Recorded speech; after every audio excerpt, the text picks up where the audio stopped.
I started very young, and I was partnered with my first production company professionally when I was 11. I was recording till 3 or 4 in the morning, and no one had a problem with it. In acting, they have all these rules that protect minors while they're working, but in the music industry, like, I don't know if they exist. The Voice was something that I've been waiting for years. Before the audition happened, I full-on like watched other contestants have so much anxiety. It was like paralyzing, and they couldn't breathe, and they had to get producers involved to like escort them out. I pictured God above all the judges' heads, and to some people they may think like that's weird or whatever, but he's been my source of peace, my source of comfort, and so just like picturing his presence like above them brought me a lot of comfort in the moment. And it also helped me keep my eyes off of what the judges think and what America thinks. How are we going to get anywhere if we don't genuinely like search for God? It says in the word, like, if you look for me earnestly, like, you're gonna find me. As believers, we should be the most concerned with how someone's actually doing as a person. Was at any point there a certain level of guilt for the things that you had gone through, and guilt from experiencing the things that you experienced at a young age? We are created by God to create with a driven purpose. Number one tip. Just start making stuff. How do we seek? How do we ask for wisdom? That's such a good question. Have fun being what God has called you to be as a creative. Mic drop. Sweet.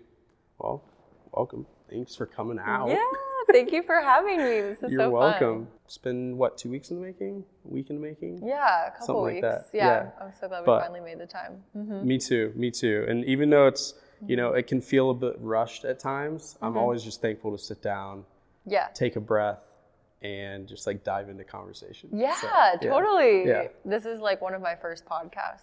Really? I've really done. No yeah. way. Well, I'm honored. I'm honored. How are you doing today? How are you feeling? Are you? Yeah. You said you were kind of stressed going into this, but like, how's everything going post The Voice, post everything happening, and you're like diving into your music career now, and like, not that you hadn't been, but you're Yeah, totally. I feel like The Voice was something that I've been waiting for years, and it was just so like growth provoking, and I'm still like just reminding myself like, okay, let's take everything that we learned from that experience and really put it towards what I'm doing independently with my music. You know, even when you don't have the glam team and you don't have, you know, all those things, you can still... All the bells and whistles Yeah, behind literally. You. Oh my gosh, the schedule made like, for "Go give me a you. And Gatorade." oh my gosh, that was crazy. Yeah, but no, I'm doing well, like all things considered. Yeah, thank you. Amazing. Yeah, of course. Yeah. Well, I have a present for you, and a gift. No a present, way. a gift. Yeah. I know you're normally into hats that have like the number 3 on them, but I got you a hat. Oh my gosh, that's so cool. Thank you of so course. much. I love this. This is like the swaggiest hat I've like ever seen. Dude, it's one of my favorites. I'm honored to partner with my friends over at He Would Love First. And so yeah, we'd just thank you like so much. Yeah, we'd love to super cool. trip you out. I love it. You don't have to wear it, by the way, right now, but I definitely wanted to trip you out. I knew you like hats, so it's gonna be infiltrated into my wardrobe. Thank you so 100%. much. It's easy too. Black, white, like it kind of goes with everything. No, totally. Yeah. I'm super excited. Thank you so much. For sure. And if you guys want any of that merch, go hewouldlovefirst.com. You got to try it out. It's sick. But anyway, where are you at right now? I think with everything, like spiritually, mentally, physically, post something like that. Like I feel like you were saying, it's such a rush, such a like high, and now it's not like you're at a low, but coming on the back end of that, there's definitely got to be withdrawals and stuff. Yeah, totally. I feel like I was thinking about releasing. Like my whole journey with like releasing music has been so interesting because I started very young, and I was partnered with my first production company professionally when I was 11. And That's so crazy. there was like a team like doing the release schedule. And I was watching some of those videos. You look super cute, by the way. Oh my like, gosh. You know, you're just like, it's just like so adorable, you know, like sitting there with the mic and just like so serious and keyed in. You're Oh like, my gosh. You're like, I'm singing every note of this song. Oh my gosh. I was just like, man, little Maddie, she means business. Definitely. I was just I had the side bangs, I was just a normal 11-year-old. It was in at that point though. But like it was in. The side bangs were in, the skinny jeans were in, Abercrombie and Fitch in. I was dripped. Classic mid 2000s. Yes. Or 2010s. What were you wearing in 2010? Oh, you don't want to know. I do want to know. I couldn't even, like, there was no drip that I had. It was basketball shorts. Or like neon Nikes of some sort, or just Nike Elite socks. Nice. Like, I had all of that. Because I was a baller, still am. But I grew up playing ball, and so for me it was like basketball practice every day. And that's so cool. Then after that, go play in the woods and build a world, I love that. So there was no time for like drip necessarily. It was just like form factor. I love that. I think what's gonna get me in the mood to like go do stuff. Yeah, totally. I totally feel that. Yeah. But yeah, you've been doing it for a while and crushing it for a while. Yeah, so the journey from like when I was younger, having so much support around me when my brain was like this big, and then when I got older and I had the platform on YouTube, there was definitely a lot of people in the music industry that were like, okay, well, I want to hop on that train, and like, the numbers are good and everything. So then at that point, it was all about like getting a record deal and like creating joint ventures, and like that was everyone's goal around me, was just get the record deal. Yeah. And what age did you get it at?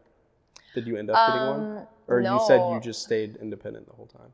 So what had happened was like I was signed to teams that were they were negotiating a joint venture deal with majors and stuff. And so I auditioned for all the major labels and with like 2 different teams. And so by the time I was like 15 or 16, like I just kept getting more and more like exhausted and more like frustrated and disappointed like artistically, because I was trying to find myself, I was trying to find my sound, and like I loved like instrumentation, and like I was trained in like Suzuki piano. And what is that? Yeah, okay, Suzuki piano is like, it's like a Japanese like by ear training music theory. Got it. So you're not reading music. That was like secondary, like note reading was like secondary to just like memorization like auditorily. Yep. And so I loved playing the piano, and I was a theater nerd, and so I loved like symphonic concepts, and I was very like explorative on my own time of like the concept of music, and like wanted to tell stories and wanted them to be authentic to me. And I felt like I had this vibrant life in my room musically, with God. But then like with my actual music career, it was like a dry like desert, like spiritually for me. Like I would show up to the meetings and just feel very frustrated by like the types of songs that they were picking and like the process in which it was being made and things like that.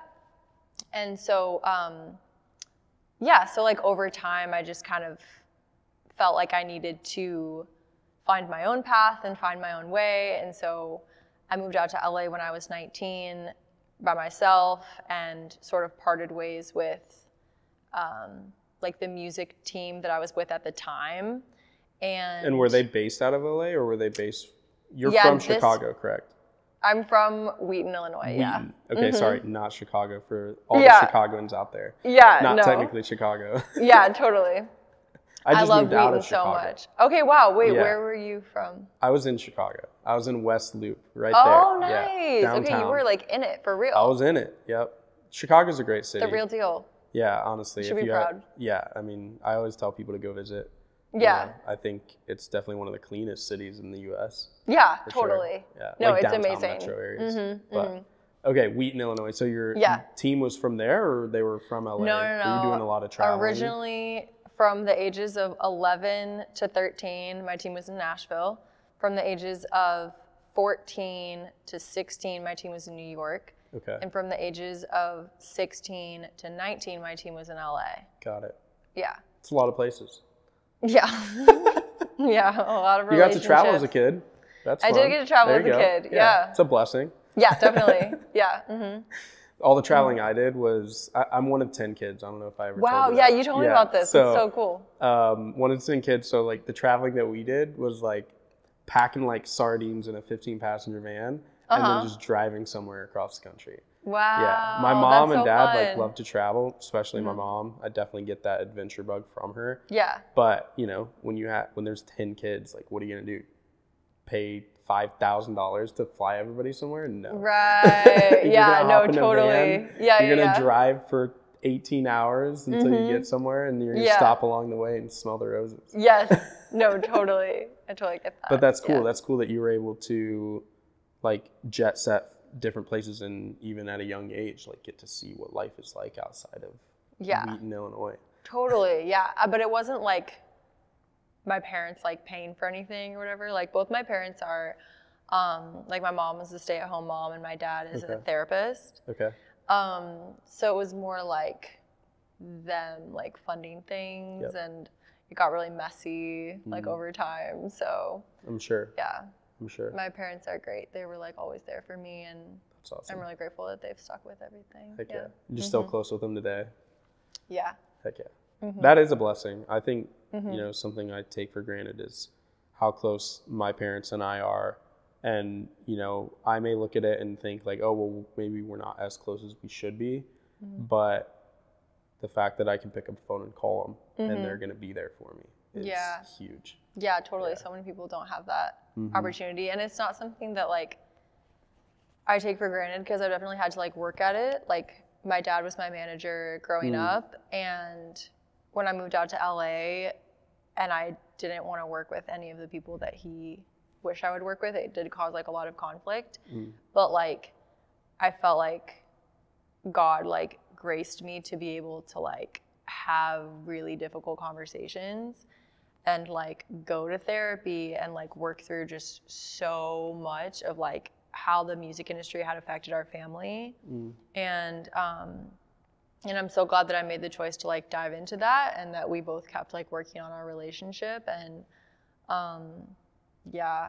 I feel like every person has to like kind of make that transition from like 18 to like being your own person, and it looks different for every single person. Well, I was going to say for you, it's heightened, especially with having your dad as your manager, essentially in a professional role over you as well as a father figure. Yeah. And then, also just like going through at such a young age, a certain amount of success, like that has to put some barriers up. Yeah, for sure. It was pretty tense sometimes. Yeah. I can imagine. We don't have to get into that, but it's, I mean, I don't know. I can't imagine like going through that as a kid, you know, like I said, I was just playing in dirt in the woods like all the time, you know. That's what I mean? amazing. And I didn't have 100 million people watching me play in the dirt. Oh, so yeah. there's definitely a difference there. You know? I didn't realize that I had 100 million people watching me until I was like 17. Really? Like I had literally no concept of like the internet or like anything. You're just singing your favorite songs. Yeah, like theater is like here's like imagination like as a kid and just playing pretend by yourself, and then like here was theater and like to me it was all in the same category as like my community theater that I was doing. Yeah. It was, I mean, when you said like, oh yeah, you were just trying to hit every note, it's like, yeah, because that was like theater vibes, you know, and everyone was like that, you know, you were taught to just like keep your head high, like breathe from your diaphragm and like interact with the audience, and like I was like, okay, the same thing. Yeah. Same thing, you know? It's just cameras instead of people. Yeah. But even, I don't know, like, did you, even in that setting, were you focused on that?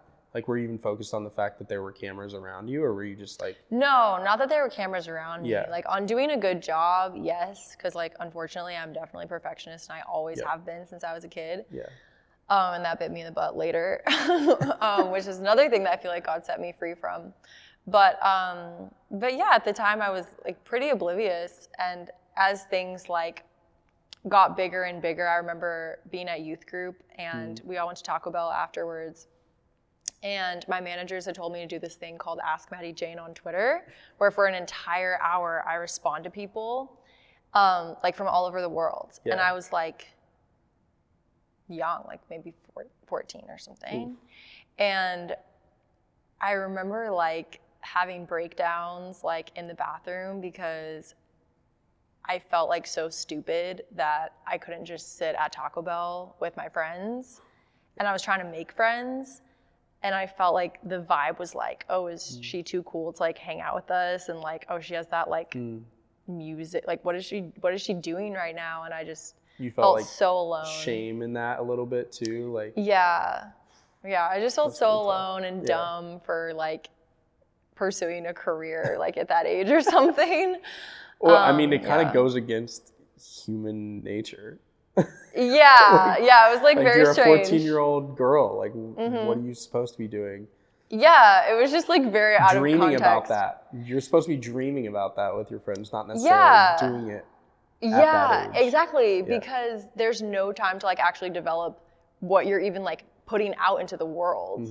Like if my children ever want to start a career that young, I will be like, we will grow your skill set and like I will invest in you becoming better at this skill set, but there is no world in which I will let you actually step into this career until like after high school, at least, like hopefully like my mom says your brain fully forms when you're 25. And I'm 25 now. Yeah. Which is why I'm like finally down to like For guys, it's a little later. You know what I mean? It's like I think girls is like technically 21 or 22, and then guys is like 26. I will not. Okay, that's very generous of you, but me at 21, my brain was not fully formed. Like it was nowhere close to being fully formed. Me neither. Trust me. No, yeah, 21 I was climbing like a cliff. A mess at, for I me. think no 22. I had a viral moment too. Actually, I had a viral moment. Oh, I have to hear about that. You know, tens of millions of views. Just got. Yes. It's not 100 million, but it's 10. No, Oh my gosh! What did you go viral for? Climbing a cliff. Amazing. With no ropes, 1,000-foot drop. Ooh. There's like 100 people around me watching. Dang. And I didn't want crazy. my mom to see it. Like I was, adventure photographer. Like I gotta get the shot. Yeah, I That's gotta like get the shot, bro. Some like Photoshop. Who needs Photoshop? I'll just scale this cliff and go out there on the Wow, like with homies, like people gassing you up? No, actually, I was just doing it. Like my homies were telling me not to do it, and I was like, no, I felt like I I'm had doing so much to prove at 21. Oh yeah. Maybe same. that's just a thing. Maybe it's part of like leaving your hometown or leaving your house, and you just feel like you have something to prove. Yep. But Being that caused me to child. make the dumbest decisions at 21. So I relate. I think there's certain wisdom I had still. Like I can look back and be proud of certain decisions I made where other people my age were making very dumb decisions. But I mean, I could have easily died then, and in other stories that I won't get into. Oh my gosh. So it's like, yeah, totally. not the smartest. My mom definitely found out about that video, that's for sure. She was pretty mad. Well, you went viral, so. I know, right? Was she mad after she saw the viral video? Oh yeah, she doesn't care. She didn't care about numbers. She's like, you almost died. That's all I care about. That's a great. Yeah. That's a good mom. It's a very good mom. I'm very blessed. Very blessed. It's a really good mom. Yeah. Shout out, Kathy. Yeah.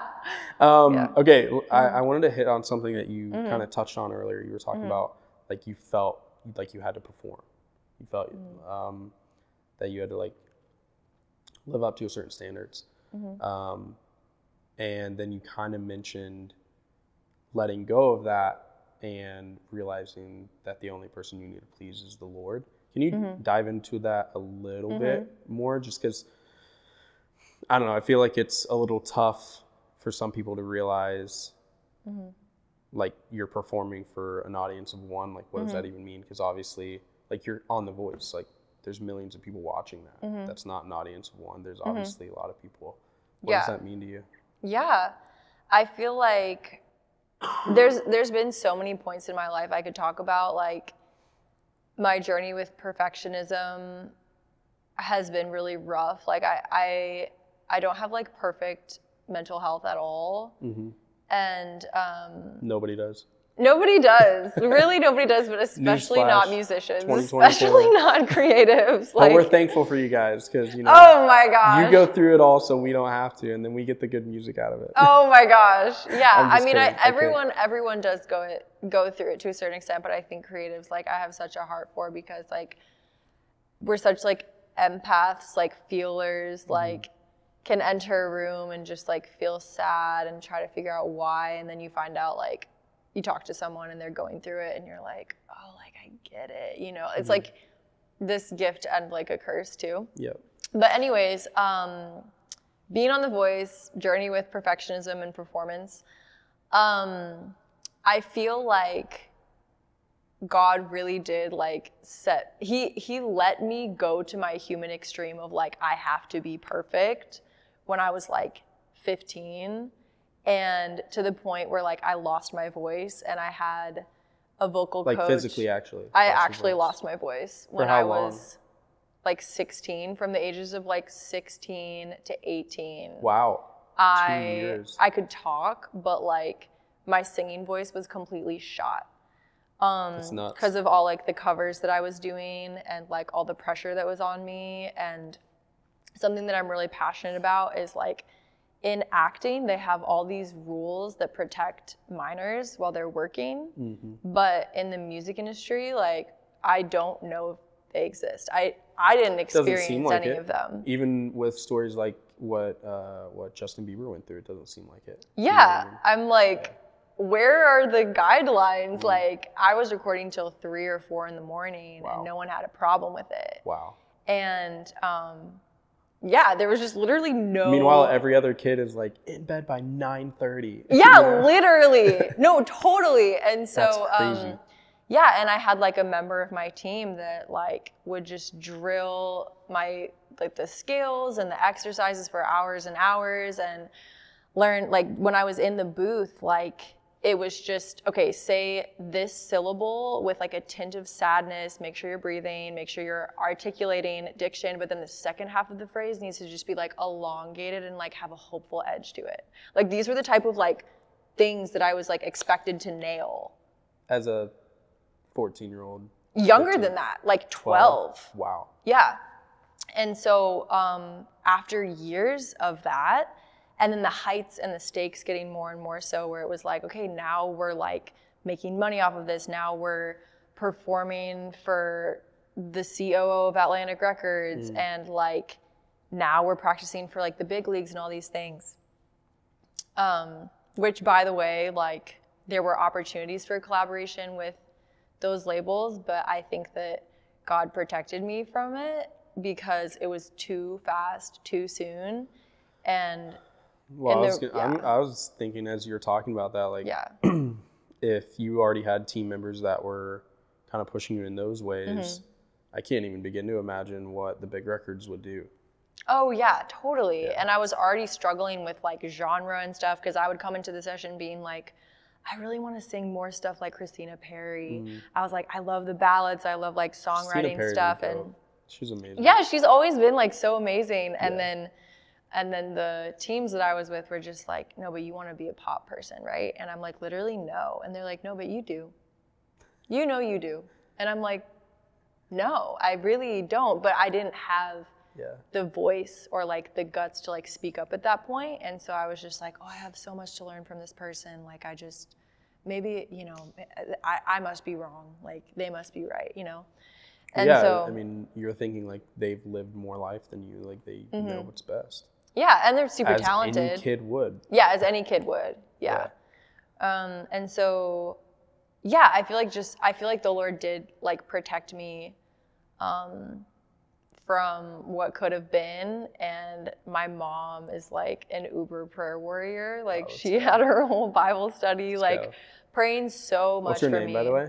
My mom's name is Sherry. Sherry. Shout out Sherry for being a prayer warrior, and all the other moms for being a prayer warrior. Sherry's amazing, and my dad is amazing too. They both prayed for me a lot. But yeah, she had her whole Bible study on it, and she was praying, Lord, don't give Madeline anything before her time, like before it's too soon, because she was very wise. It's a very important prayer. And yeah, so I feel like So when I was 16, voice was shot, mostly because like my heart was shot from all the disappointment and all the chaos of doing all of that. And yeah, I really believe just your well-being and like how your brain and your heart, your voice, like it's all connected, you know? Yep. And so, yeah, that journey of like finding my voice again from the ages of, what did I say, like 16 to 18 or something. Yep. I ended up going back to my original vocal coach who had connected me with my first production team in Nashville, and his name is Brett Manning. And like, shout out Brett Manning, he's so amazing. But I had a session with him, and it was kind of like a recovery session. I was like, Brett, I've totally lost my voice. Like, can you please help me get it back? I actually like had to go to some internship program in high school, and I picked his singing success program as like where I could go for an internship, because I was like, I just want to know like what Brett's up to. Yeah. And so I was sitting in on everything. I said I lost my voice, and I don't know at what point in the session it was that he said this, but he was like, you know, singing is only worth it if it's fun. And I immediately just had this like sassy, I was very sassy when I was younger. I just had this like sassy emotion in me that was just like. I could see it in some of the videos, for sure, yeah. I was just kind of like, well, I feel like singing isn't worth it if it's not perfect. And like music isn't worth it if it's not perfect. And he was just like, where did you learn that? And then I just started crying. It was like I'd been holding it in for like my entire career that far. I just started crying, like not like visibly, but just like kind of silently. Yep. And I was just like, wow, like I really don't do this for fun anymore at all. And it was like he has a very like fatherly, country, like just like his roots go deep, like type of person. And like him just like looking me in the eyes and being like, singing is worth it, like when it's fun. It just broke something off of me, and I felt like I was able to restart like in that moment and in that period of my life. And I'm so glad that I walked through that, because years and years later, being on The Voice, like that was already out of my system. Yeah, you didn't have to walk through that. No. In the limelight even. Yeah, and Brett is the same person. Imagine if you just broke down crying in front of Chance. Oh my gosh, that would have been so embarrassing. Sorry to put that thought in your head. Totally. Yeah, that would have been so bad. He would have been so sweet. He's so kind. He would have, yeah. But I have no doubt, Chance, no doubt. Oh my gosh. But yeah, Brett is the same person who like his whole technique with music is like, he's like, okay, your voice is a muscle, and when it's relaxed, like, and you're one with your voice, and you're not like against it or pushing it or trying to get something out of it, like it will flow and it will be good. Yep. And I can attest to this. Okay. Guys. I can attest to this a little bit. Okay. Little glimpse into my life. I do like to sing a little bit. Yes. I ain't gonna sing on this, but I have been kind of like opening my mind to like these things as well. Yeah. And kind of practicing a little bit more and practicing allowing myself to be more relaxed. It's crazy. It's very, very effective. Crazy how well you can sing with that. Yep. So many people think like, okay, I'm about to go for this high note. Like I'm going to tense everything up. You know, I got to get this run. So I'm going to force my voice to, you know, make this happen. Yeah. And that is like the worst thing that you could do. And I spent so many years trying to force it, especially going through puberty. Like it was the worst time. It was the worst time for my voice. I was actually worshiping before you got here in this room, because this room has a lot of echo and acoustics to it. Yeah. And I was singing a worship song. I forget who it's by. I think Carrie Job sang it. But yeah, I just like, there were like higher notes, and I just like relaxed myself. Yeah. And I was able to like reach them and just like so cool. Praise God even higher. Yeah. Yes, totally. Like we were made to make music in a state of like peace. And yeah, we were not made to like force it or try to impress I wonder if anybody. That has anything to do with even the posture that God intended with music. Yeah, totally. You know? Yeah. I'm not an expert, but it just seems logical to me. Yeah. That, you know, when God intended music and singing and all these things, like he intended them for worship first and foremost. And you're not supposed to be tense or like uptight or anxious during worship. Like worship actually releases you and allows you to become more at peace because you're worshiping the creator of the universe. So I wonder if that has anything to do with it. Yeah, absolutely. Absolutely. There's so much like biblically around music and like the origin of it and everything. And it's always been inspiring. David has always been super inspiring to me too. Yeah. That's awesome. Well, it's cool you had people around you that were able to speak into your life at that point. And correct that, you know? Yeah.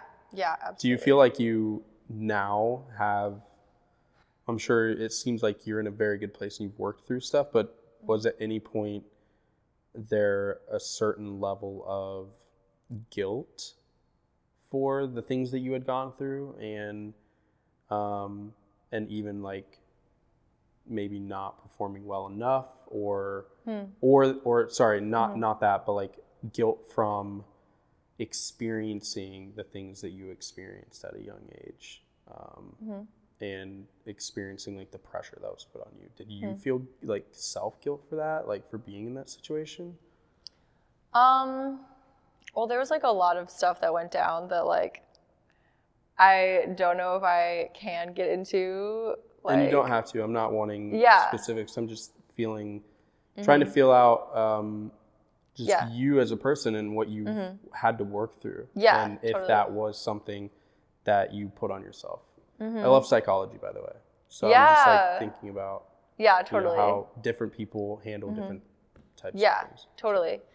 I think going back to like from that moment where Brett let me know again, like music is worth creating when it's for fun, it definitely changed the trajectory. And I kind of started from square one and I just started like, I took a gap year after high school in Wheaton. Nice. And I felt like it was the perfect opportunity when my sister was at school and my mom was like grocery shopping or whatever. I had this big empty house to myself and I just started having so much fun singing in my house and enjoying the acoustics and no one else being home. And that's when I started to get a dream in my heart to move to Los Angeles. And I was very like on fire for God at that point. And I know this is like a Christian podcast, but I'm always like super interested I always love talking to people who don't take Christianity as like a given thing, because I understand that it's such a process for people. And I love like talking to people of all different types of faiths because I know that it's such a journey and like I never want anyone to feel like I just woke up one day and like I've always had the same faith and I've always been a Christian, because like I believe that Jesus is like a real force in the universe and like that his love has pursued me like all the days of my life. And it's because of his power that I have remained close to him. But my expression of that has looked so different over the years. And just like the Bible and faith and believing in anything, like it is hard. Like I understand that. You look at like this broken world around us and it's not just something you can just assume like, we should all just like believe that everything was just created, like what a naive Adam and way to Eve, live. like blah, blah, blah. It's like, no, like I still have questions about like the creation story and I'm like, what happened like before Genesis? And like, I'm gonna just be real. Like, I know that might like offend some people to like have questions and be a Jesus follower, but like, how are we gonna get anywhere if we don't like genuinely like search for God? Like it says in the word, like if you look for me earnestly, like you're gonna find me. But he's including the word, if you look for me, if you seek me, like that's the whole point of like following Jesus. Yeah. He's not expecting us to have arrived at all the answers. Yeah, it's the reason we even read the Bible isn't because we already know things and we're just reaffirming. It's because you don't know things and you're begging the question, like, what if, why, how did this happen, and why does it matter, and is this actually relevant to me? Yeah, totally. As a person living in 2024, you know? Yeah, I feel like my desperation for the peace that I feel in God's presence is like what has strengthened my faith over the years. Like my desperation for like his wisdom, and like he's not like a God that's just there when everything's perfect.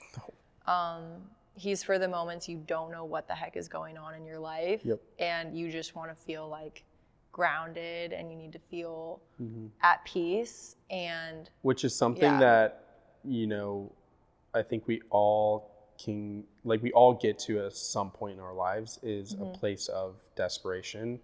And I think, honestly, candidly, if you're not getting to a place of desperation, are you truly living life? Are you aware? Are you aware? Have eyes? Do you have ears? That's my... That there's like wars. Yeah. And like bankruptcy and like diseases. Like... Yeah. I'm such... Okay, so like I have Lyme's disease. Oh, wow. I'm sorry. It's okay. But it's always so awkward. Like, what do I say in that? No, it's fine. I'm sorry. It is what it is. Disease. But it's like, I didn't give you Lyme's disease. Why am I apologizing? Well, it's the same way I said I'm sorry that your grandma passed away. It's manners. I joke. No, I know. But basically, like it causes that like... sucks. That's what I should have said.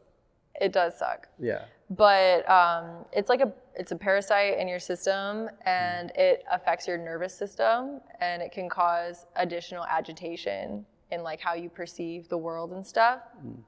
And so it's honestly, like I can honestly say, like it has actually brought me closer to God, because do you want me to repeat that last sentence? Yeah, okay.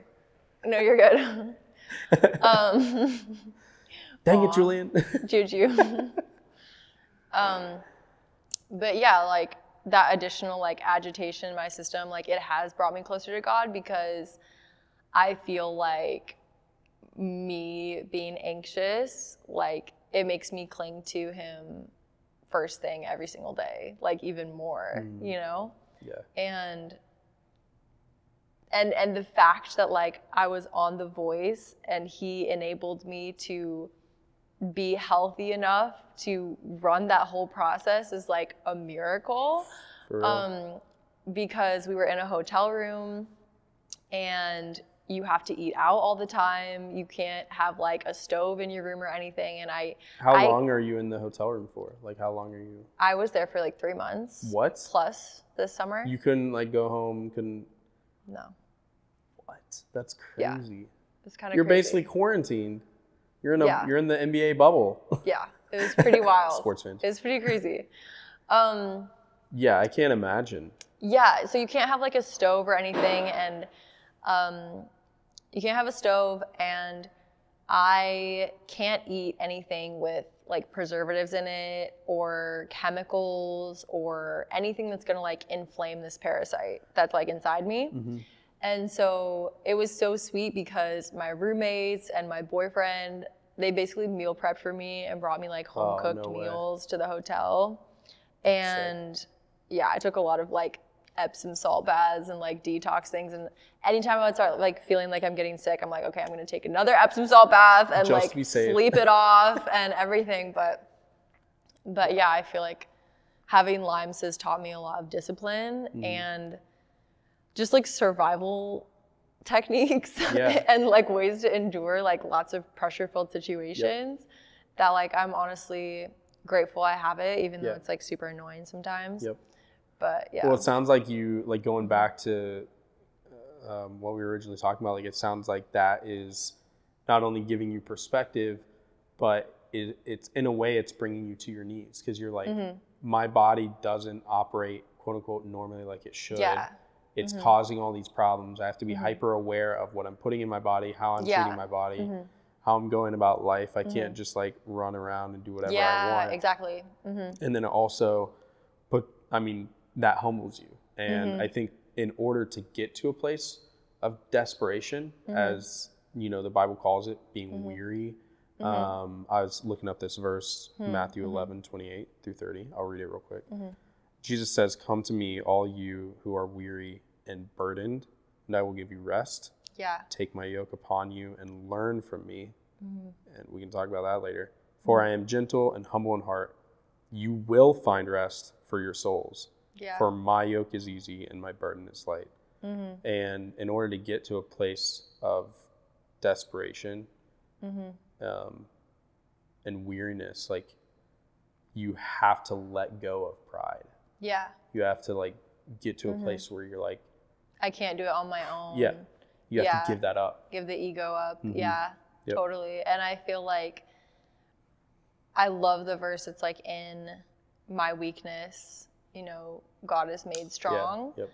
And I feel like that was pretty much what the voice experience was, like, over and over again. It was just like me in my hotel room just being like, God, I actually don't know how to get through tomorrow. Like, I need you to keep me healthy. Like, I need you to keep my body healthy. I need you to keep my head in a good mindset. And you can combine words on this podcast. It's okay, accepted. thank you. Yeah. My headset. I do it all the time. My spiritual headset. Yeah, but I would basically fall asleep before every performance day like that. Wow. And it was so cool to see how he showed up for me. And he did, like, seriously immeasurably more than I could have asked or imagined. I know it's like a cheesy, like, niche phrase, but it's a Bible verse, actually. I know, but it's like everyone says that Bible verse. I will say, things that are cliche and cheesy, I think, are usually a tell, in my personal experience. I don't know about you guys, but it's usually a tell that it's like an absolute truth. Yeah. You know what I mean? Yeah, because it's picked up over and over again. So used so much, so often, that our human way of kind of writing it off is by calling it cheesy. Cliche. Yeah. We're like, ah. Yeah. But in reality, like, that's like an absolute truth, and you should definitely pay attention to that. So don't downplay it. Don't downplay it. Yeah, that's true. Yeah. No, that's cool. Speaking of the voice, can you speak just a little bit about, I guess, your experiences with just being vertically aligned while you're performing in front of millions, while you're vying for the judges' like approval? You're going through this process. You're trying to win a show. You're trying to put your best foot forward. But at the same time, how are you connecting with God and allowing His will to be done? Yeah, totally. So basically, like, how my career worked is, like, I was younger. I felt like I didn't have my voice really being heard or my genre being heard, but, like, finances were good, followers were good. Like, I was able to buy my own car, move out to California. Everything was fine, which is kind of crazy for, like, a teenager to be making a full-time living. But then I got to California. I split from all the, like, commercial machine type connections that I had, because I was like, I just want what God wants for my life. And I feel really, like, stifled, and I feel like His voice is so, like, drowned out around me right now by, like, this relentless schedule and this relentless pursuit of, like, this record deal and money and all these things. And so because I did that, I was not prioritizing, like, pumping out covers, and I wasn't prioritizing, like, the machine that had been built up. And so I really felt like finances were dropping, like, my numbers were dropping, like, thousands of people were unfollowing me every single week. And it was so brutal. And those were, like, the years leading up to when I went on The Voice. Was like, I was talking to my manager, who, she's a believer, and she's a female and was just very like different, like a different type of person than I'd been working with before. And were you majority like were you working with mostly males before? Yeah. Okay. And she just had so much faith, and she was like, Maddi, we just need to keep getting out original music. And I'm like, no one likes the original music. Something is wrong. We are missing something. And I'm like, God, what is going on? Like, no doors are opening, Lord. And so anyways, now looking back on it, I'm like, wow, I'm so glad that God took me through that season of like watching thousands of people unfollow me every day, because it cut me to the core. It sliced away all of that like pressure to maintain. Like God was literally showing me like, when you lose everything that you think is going to like uphold you, I will still get you through. I will get you through. And sometimes you don't know that until he cuts away everything else. Yeah. And so it hurt so bad. I was so frustrated. I was so confused. And then by the time that I got to the show, I felt like, first off, Lord, my prayer with this whole experience is like, please help me make a living. Like, please just help me not have to work a coffee shop job, but I will if you want. And also what I was praying through the experience is like, Lord, if you could just give me like a little bit of airtime, like I'm not even assuming that I'm gonna get one chair, but God, if you could just give me like the showing of like a clip of me in some way, or like part of my blind audition, God, I will consider it a huge advance in my career, and I can look back on this and be like, wow, that really helped me like get to the next level, you know? And it was hilarious because the night before my blind audition, I fell asleep and I was praying and I was like, dear God, if you could just give me a little bit of airtime tomorrow, like please. And I just like had this thought of like, you're gonna get a 4-chair turn. And I was like,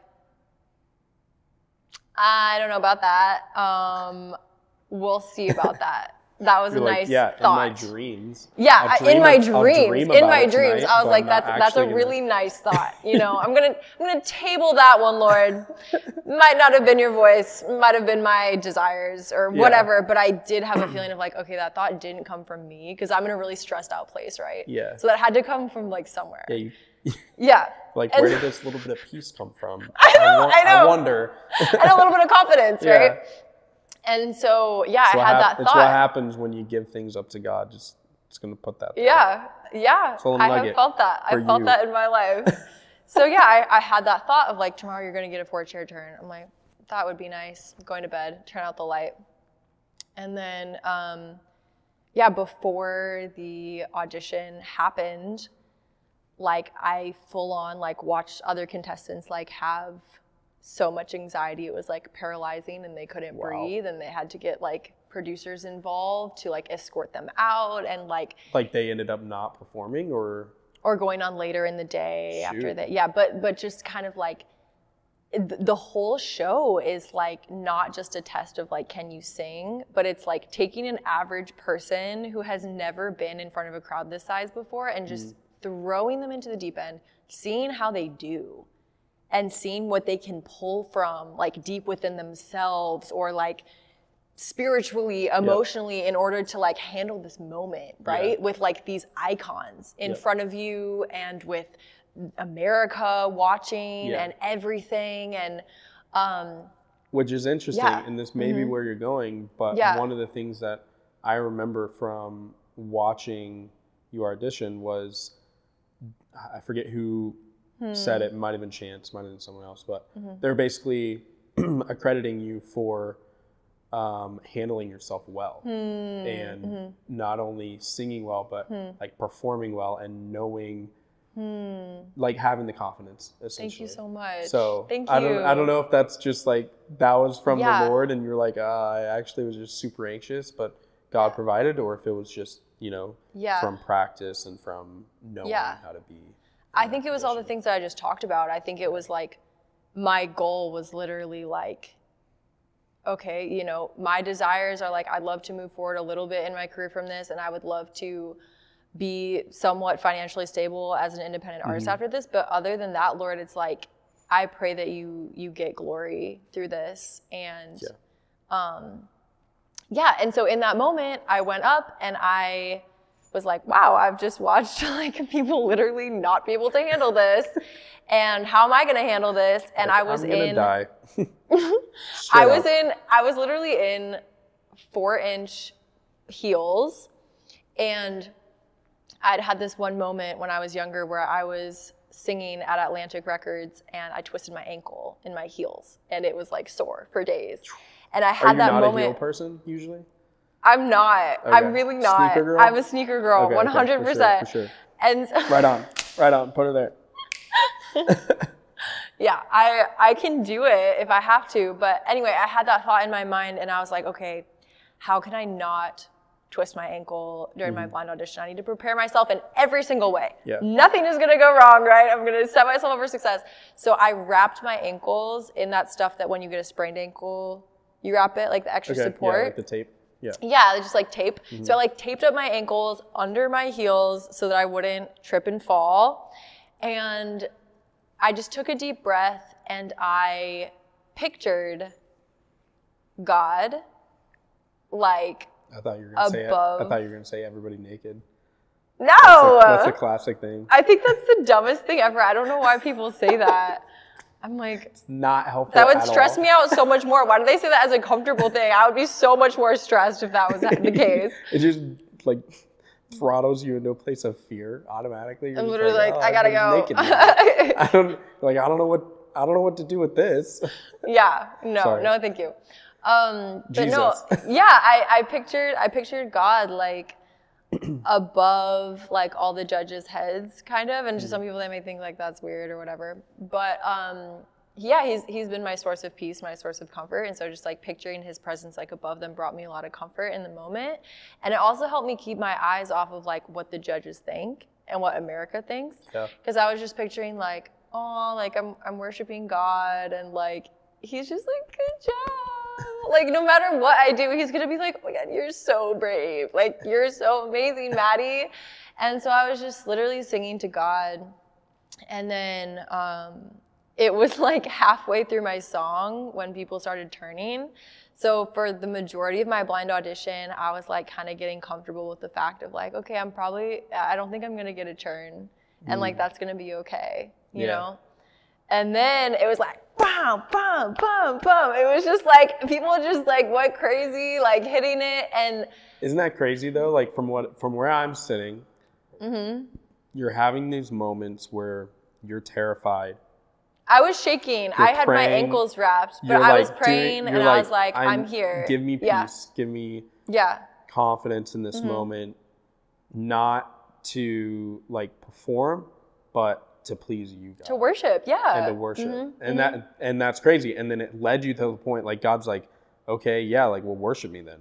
And then you're like, well, I'm cool. Like, I'll worship you. Like, I'll do my best. You know. And then you become peaceful and content. I think from like just sitting there and being like, if I don't get any turns, like, cool. Like, I'm having a ball. It is really about boom.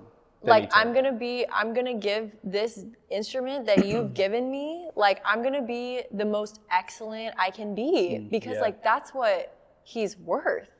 Like, he's 100%. Worth the most beautiful song that I can muster up in my heart. Like, he's worth the most like present, excellent performance that I can give. And yeah, like that's kind of my encouragement to like up and coming artists, is just don't feel the need to rush into like this audience that you need to have, because God so values stewardship and like of our gift and our craft, but also of like our ability to serve other people around us.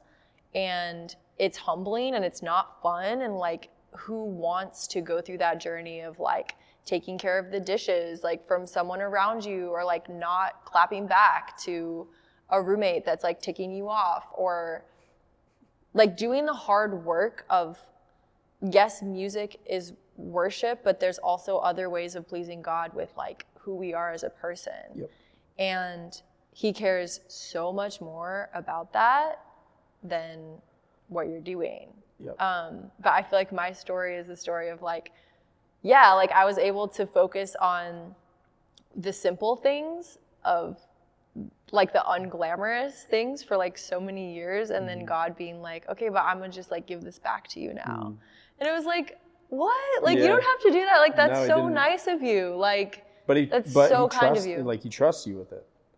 Which is even more crazy, because we don't trust ourselves most of the time. No. Yeah. But it's in the humility that you have to realize that that puts you in a place of reverence, and then puts you in a place of obedience. And then from that, he's like, well, yeah, I trust you with this. Yeah. I know there's an ROI on it for me. There's like, he knows that you are going to glorify him. You're going to love others, and you're going to build his kingdom with it. You know what I mean? Yeah, totally. Like, reverence is so important to God, and very. Not in a way that's like we should be afraid of God, but more in a way of like, when you taste how kind he is, you can't help but be like, I could never match how loving you are. Yeah. So I may as well just try. I think that's why the command is to fear the Lord, though, because to me it's a sequence, right? Like, you fear the Lord, you're like quaking in your boots. You're like, oh shoot, like this God is the real deal. He can just think and I'll be gone. Not only that, but like, he's the creator of the universe, and he is in charge and in power over everything. Yeah. So there's that fear that drives you to the reverence. So it's like, it's a fear, and then it causes you to be reverent. And then from there, he just showers you with love. And it's because you're in that place of like humility and place of reverency, that then the love just hits you like a truck. And it's like, whoa. Yeah, I would agree. Crazy. I definitely have had a very what I would classify as an over-spiritual phase, where I was like really genuinely afraid of God, in like the anxious, I'm scared that like if I don't do XYZ, then you won't do XYZ for me. Like, it was literally terrible, and I'm never going back to that. And I'm so glad to know now that it's just like God's love is unconditional. It is, yeah. It is unconditional, and his kindness is what leads us to repentance. And yeah, in my life, it's a whole theological discussion, but yeah. I had nightmares as a kid about like going to hell. Wow. Nuts. Yeah. And I Do you kind of think those grew were up from more. God or from? No. Not. No, not at all. Right. Yeah, exactly. I think it was my own flesh essentially putting myself in a position of, it was a result of being in an environment of legalism in a way, right? Yes. Because that then pushes me to a point of, oh, well, I didn't do this, didn't please my parents, which are all good things to do. But when there's a physical punishment just like completely attached to it, not only on the heavenly side of you're going to go to hell, but then also like you're also going to get punished here on earth too, then it gives you, I don't know, you just get put in this place of constant fear of man rather than fear of God. Because like we're saying, it says there's no condemnation for those who are in Christ. And it says that like it's the work of the Spirit in us that transforms us into the likeness of Christ. And so, so many times in my life, when I feel like I'm drifting from God is when I feel like I'm doing too much. And I hear his voice just ever so gently like, let go. Like, trust me. Yep. Like, Yep. do less, Yeah. you know? Concede. Concede. Yeah, that's really cool. And the way you mentioned too, and you were praying for an outcome, but you were conceding at the same time to what God's ultimate will is. Yeah. And you're trusting that your desires are his desires because of aligning yourself with him. But even in that, you're not claiming that your desires are his desires. Right.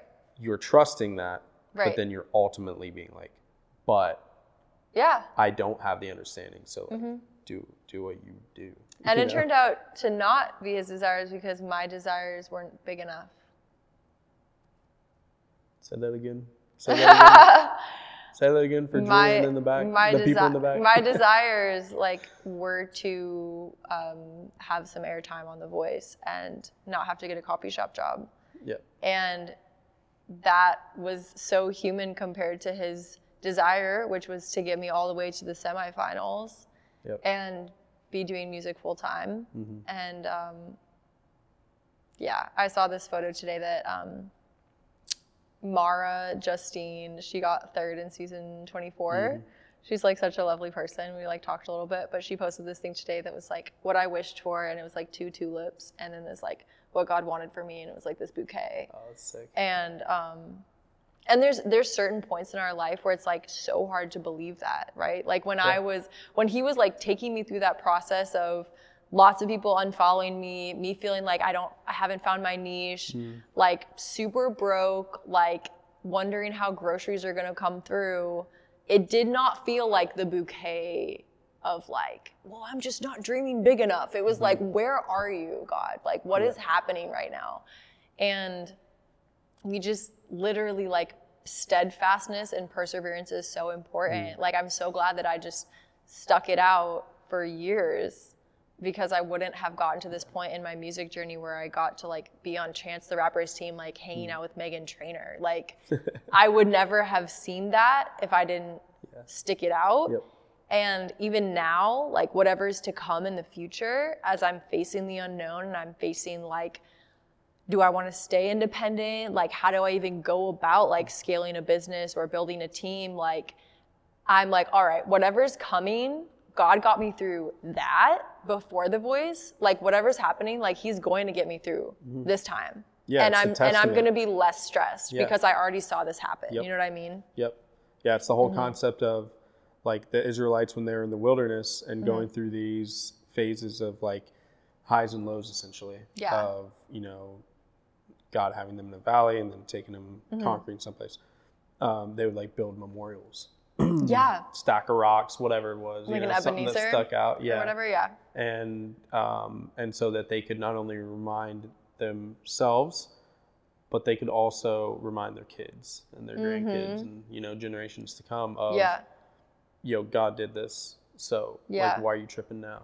You know? In my studio, I framed the coffee shop resume that I was about to turn in. Oh, nice. And I framed the Chance the Rapper hat in a box. Oh, that's and I'm cool. going to put them next to each other. That's dope. In my studio, and I'll just look at it and I'll just be like, God got me through that. Yeah, God got me through that. There you go. yeah, that's what I'm going to look at every day. Can you speak a little bit to that low point, though, really quick? You know, being in the refining season and being in that low point, can you speak to what you held on to at that point? And I guess, like, how did God show up in that point? You know, totally. It's very easy, obviously, to be like, oh, like, God showed up, like, got my roses. You mentioned steadfastness, but like other than that on your end of things, like taking action to be steadfast, how was God steadfast in your life during those times? Well, I was having a moment. It was not graceful. I was not grateful. I was having it out with him. Brutally, honestly. Yes. Anyways. Ugly moment.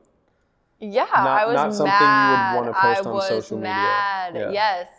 And I think that what got me through was, you know, he says he catches all of our tears in a bottle. Like, I know that my bottle is filled and glorious and somewhere in heaven waiting for me to look on and be like, yep, that was something that God got me through. But I think that he just holds us when we're done.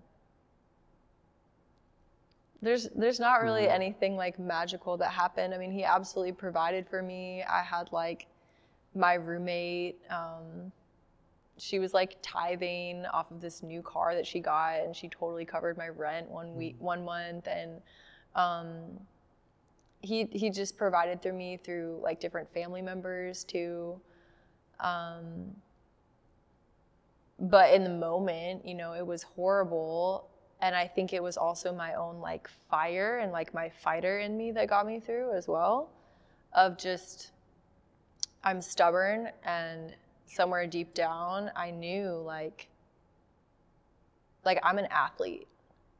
Like, I was born to overcome and like do cool stuff.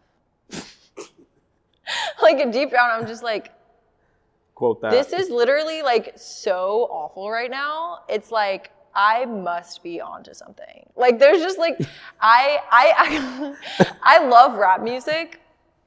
And my whole album for that season of my life was like Little Sims.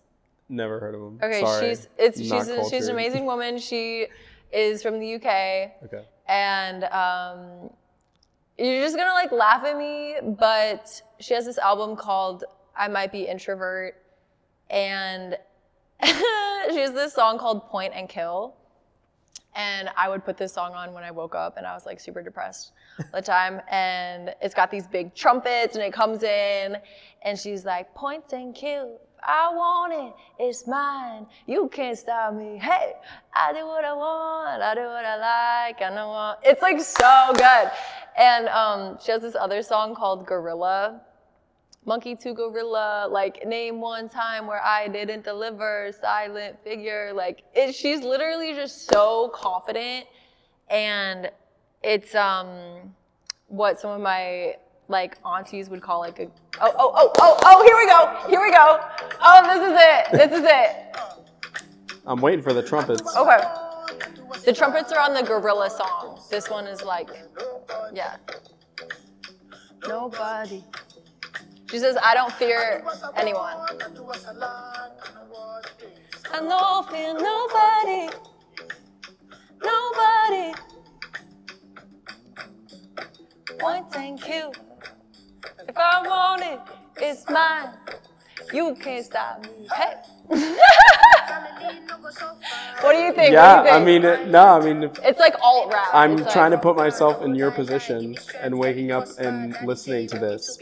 No, that like I think- literally. Oh yeah, this is the one I wake up to all the time. It's kind of like, hello, good morning, everyone. Oh yeah, I'd throw open the curtains to this. Right? Oh. That I'm seeing in the mirror. Name one time where I didn't deliver. Just added it to my playlist. Right? It's 100%. so good. That's It's fire. so good. That's so sick. It's so good. You know what playlist I added it to? What? Windows Down on a Friday.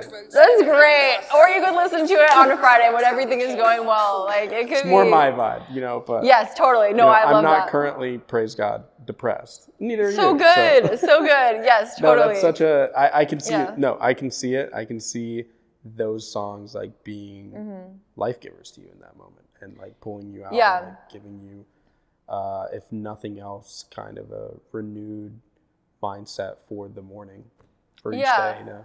Yeah, So, definitely. I mean, I think like, yeah, I feel like there's definitely artists that have gone before me in this industry who have so much confidence not in what the world can offer them, but in what God has placed inside them. And I think that God wants us to stand up and shine and be all that we can be in this world. Like, we're supposed to be cities on a hill. Yeah. And yeah. It's interesting because I'm currently seeing like cool to be friends with quite a few Christian artists. Mm-hmm. Not just Christian artists, quite a few artists who are believers who are crushing it. Mm-hmm. Crushing the game. So good. And I love how you said that. You said Christian artists who are believers, but then you said no, not Christian music artists. Okay, this is just artists in general. This was something, I mean? Ben, you're literally gonna laugh at me because I posted, I don't know if you saw this reel that I posted. Maybe, I don't know. I said, when you're a Christian, but you want to go into pop music because you know the industry needs it. That's what I said. Okay. It's a fire line. You should write a song. I don't know if you've already written a song. No, when I tell you the comments under this video, people were like, this was terribly phrased. Like, get your theology right. Like, I don't know what you're trying to say. And then you have like the Christians coming out the woodwork being like, don't fall into the trap.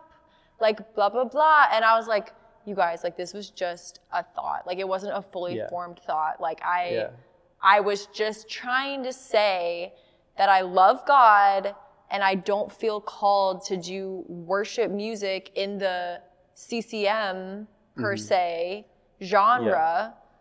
I feel called to make the type of music that wakes me up in the morning, like Little Sims. Yeah. But this video is at 1.4 million. And still, because people are fighting under it. And Hey, I'm like, any press is good press. No, I don't even want it. I don't want it. I think Here's the thing. It's a polarizing topic. It is. For a reason. I didn't know that it was going to be polarizing. But that's what I'm saying. Like, I'm seeing all of these artists that are believers that are crushing it, and they're not selling any part of themselves to crush it. They're actually being more authentic to who they are. Yeah, and who they're God's making called them good to be. art. They're making very good art. Yes. And art that isn't explicitly Christian, labeled Christian, even it's just like human. Biblical almost. Yeah. But it is human. And what's really cool is God has designed us. Well, He designed us as humans. Yeah. He gave us nature, gave us like tendencies, and gave us ideas and creative thoughts, and we get to run with those and create stuff. Can you corrupt that? 1,000%. Is that the enemy's goal? 1,000,000%. But it starts with your heart. It starts with your heart. Every heart can be corrupted. Like, why are we getting so caught up in like what's worship music and what's secular music and everything? It's like all about the person's heart, and like it's deeper than the genre that they're making. Way deeper, because the art isn't the heart. The art is a reflection of the heart. But it also can very well be a wall around the heart. Like, it can be both. You know what I mean? Like, you see people that it's a true reflection of where they're at, but then you see other people that are creating art to basically like build a wall around where they're actually at and not allow people in and put up a front. Yeah. And so it can do both. Yeah. And eventually you find out about it, whichever one it was for somebody. Yeah. You can't truly tell. Even if someone's very transparent, like, obviously, if you're not next to them, doing life with them, or able to hear from them specifically about what they're doing, like, you're not truly able to tell. Yeah. But time tells. And if they are putting up those guards around their heart, it's because they're not doing well. 100%. Deep down. Yeah. And like, that's ultimately what God cares about the most. Yeah. And as believers, we should be the most concerned with how someone's actually doing as a person 1000%. Versus judging them for the art that they're emitting or creating. Like, our response should always be like, dang, like, I'm praying for them, you know? Which brings me back to my encouragement of your statement and the video that you made it. And I don't believe you should be like any sort of ashamed or like bummed out that you made that video and that it's getting attention, that it's causing riots per se on the internet. Because what God cares about, like you said, is the heart. What God cares about is the person. Yeah, that's good. The art that you're doing is merely a tool for the greater purpose that God has you on the earth for, which is people. It's and always so, people. Yeah, totally. And so the statement that you said, what if I want to be a pop artist, or what if I want to what if I want to be just a believer in the pop industry, whatever. I forget the exact quote, but anyway, that's true, because being in the pop scene, making art in the pop scene is merely a tool to be in rooms with, to collaborate with, to pray over, to be friends with, and actually commune and disciple other people in the pop industry and people who are searching and looking, which goes back to what I said at the beginning of the podcast, which is just like, I want to be very like accepting and open conversation with people who believe all different types of things, because it says in the word, like, this is a journey. It's like, if you seek me, you will find me. Like, God wants us to seek what the truth is, and that will lead you all over and all around. But like, love and showing love to people, like God says, that's how you'll know if I'm real, is how you love others. And because if he's not real, that's impossible actually to do. Truthfully, you see it all the time. People try. I try. I try to be intentional with people, to love people well, and when I'm not doing it with him, it fails. Yeah, pretty heavily at that point. Oh, totally. All over the place. Fail. So we need him. Yeah, definitely. 100%. Yeah. Well, that's cool. I'm happy to hear that you're even in that place of realization of that, because I think that's so important for all of us to get to. It's just like, none of it's really worth it unless you, like, if you truly believe that Christ died for you, and you truly believe that you're in a place where this is a life that you're living for God, to build his kingdom, to serve him, to love people, then like, to live is die, and to die is gain. And the things of this world are merely tools to accomplish that mission. Yeah. So simplify that thought process and like, stop.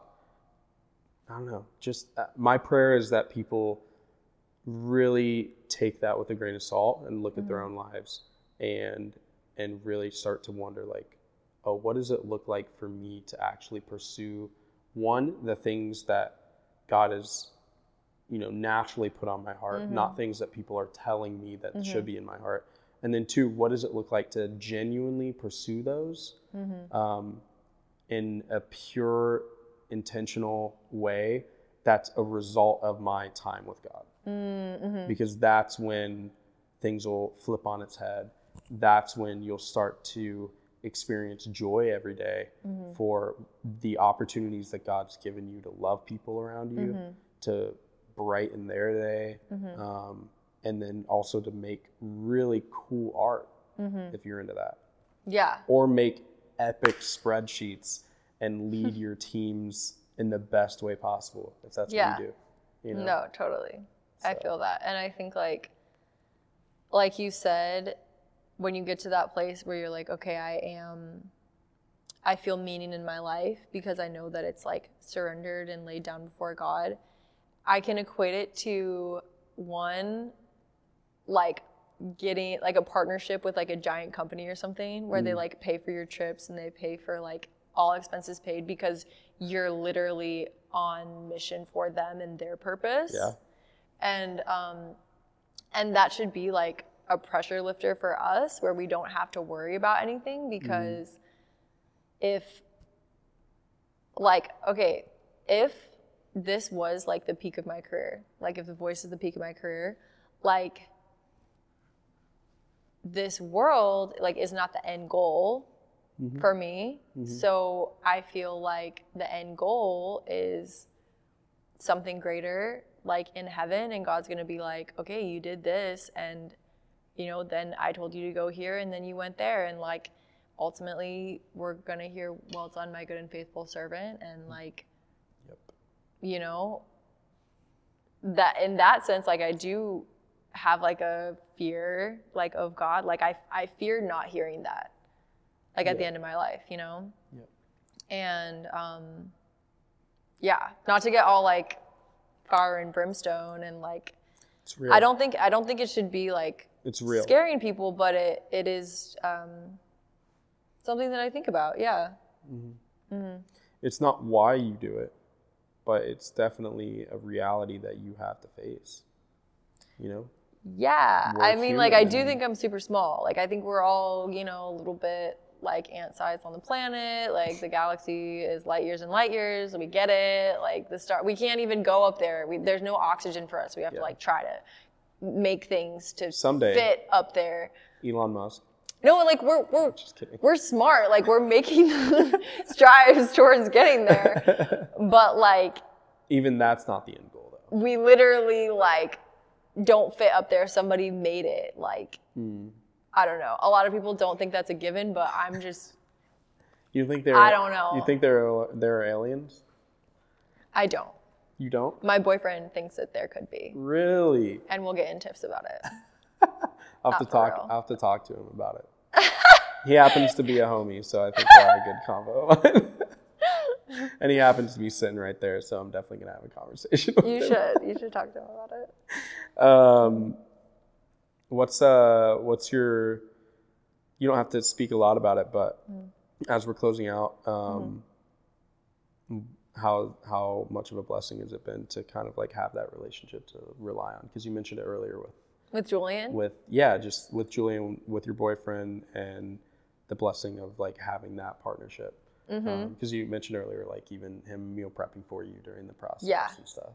Yeah, totally. It's been a huge, it's bigger than a huge blessing. It's like a life-changing thing, a life-changing event.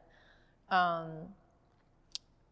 feel like when I was younger, I would very much gravitate towards like dark, twisted, poetic characters, romantically, and the Lord was just like, poetry is for your songs. It's not for life, like partnerships. Like, and ironically, like Julian is a really great poet.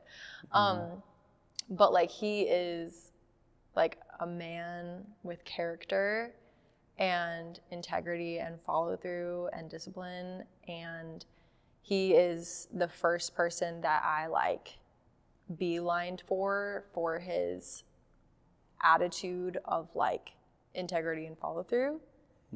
And that's all I can take credit for in the relationship is like finally looking for some of the right things. Intentional action. I was just like, wow, he's doing the dishes for all these other people. He's like so quiet. He's very kind. He's very humble, you know.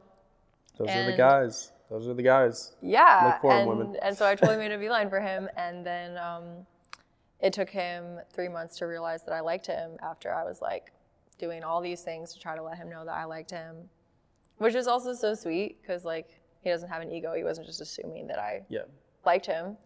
And then I was just like, Jesus, I just pray that like this relationship will last for like 3 months. Like I keep praying these like very like small prayers. I'm 3 just months only? Well, that was the longest. So actually he's my first boyfriend. Really? Yeah, I'd never dated anyone for longer than 3 months. Wow. So I was like, if this lasts for longer than 3 months, like it'll be my most successful relationship. We're raising the bar 1% better. Yeah, literally. Like, this will be my most successful relationship. And then we're almost at 2 years now. That's epic. Praise so God. again, it's like I'm praying for the little like tulips and God gives me a bouquet. But let's go. Yeah, he's so what I prayed for and what I needed, and like he's an amazing music producer, and he designed my merch line, and he does sick, by the way. Thank you. Yeah. I got to get me a sweatshirt or something. Yeah, we gotta get you a sweatshirt. And he's so like administratively gifted and I'm not. And yeah, I feel like we complement each other really well for the purposes that we feel called to. Yeah. Which goes beyond just praying for like when you're like young and in your 20s, like the prayer is typically like, God, I'm so lonely. I'm just so lonely, and like, please just send me someone to cuddle with on a Friday night. I'm sick of being at home on a Friday night. Like, those are totally my prayers, you know? And Travel buddy for me. That's my yes, prayer. which is real. Like, that's a human thing, you know? But God was Every like... night I'm just on my knees. I'm like, God, travel. No, I'm just kidding. That would be fine. I would understand if that was. That's real. But first off, when I was praying those prayers, God was like, girl, first off, you're not looking for the right things. Second off, you're not ready for that. Like, they're like, you know, but eventually, at just the right timing, when I started to like want the follow through and like want, you know, someone who's very grounded, God gave me so much more than just like not being lonely. Like, he gave me purpose and partnership for like mission and what I feel called to in life. And I feel like that's like a pillar of our relationship. That's awesome. Praise God. That's huge. Yeah. Okay, so one final question. What do you think your mom is most proud of you for to this point in life? Yeah. She makes it very clear that the accomplishments and the things that I've done with my music and everything are not what's most important to her. I think she's most proud of like how she's seen me grow from letting my emotions rule everything in my life. Not everything, but like I was a very emotional teenager and young adult, and she just kept telling me like, I'm so proud of how you handled The Voice because you've handled all the chaotic energy so well and you've remained so grounded, and I'm so proud of you for that. Because she knows like I've struggled with so much like severe anxiety and these things, and yeah, it's really cool like when your mom, who's seen you through all these different phases of your life, is like, wow, you're like turning into an adult, you're turning into a human who can like handle things. And yeah, and so she stressed that to me, which was really sweet. Yeah. That's cool. That's cool. Such a that's cool that she was able to express that to you as well, and that you were able to like fully understand that. She's great with words. She's great with words. Prayer warrior.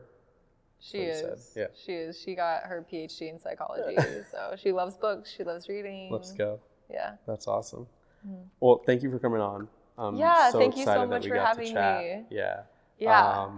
Really quick, any new music coming out? You're able to record music now and like release music. I'm free to record music, and when this podcast comes out, it'll probably be like really close to when the music is dropping. So I'm really excited. This is going to be the first music since being on the show. So that's really, really exciting. Ready. Yeah, I've been working really hard on it. Julian produced it. Legendary producer, by the way. We didn't even mention that earlier. Such an incredible producer. Very good at that job. And this is what we were talking about. This is my offering of pop music that is from my heart, and you know, it's its own lane. I feel like I look up to Tori Kelly a lot, and I love how she lives, and I want to be kind of an artist like her when I grow up. She's a great person to look up to. That's for sure. Cool. Well, thank you again. I wish you all the best. I've loved just like hearing more about who you are and understanding you.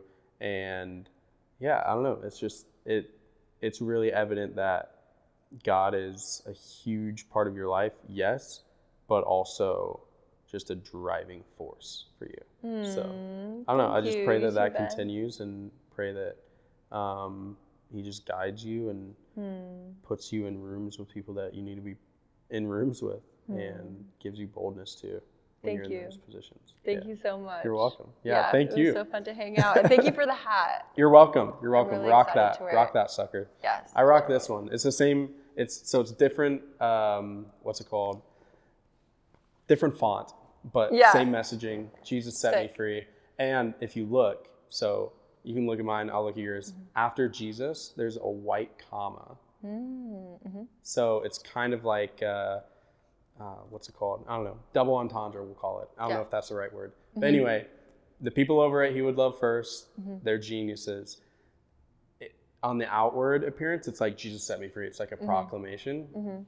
But the white comma gives it like a double meaning. And for me, specifically, the way I read into it is it's more of a prayer for myself of Jesus, set me free every day.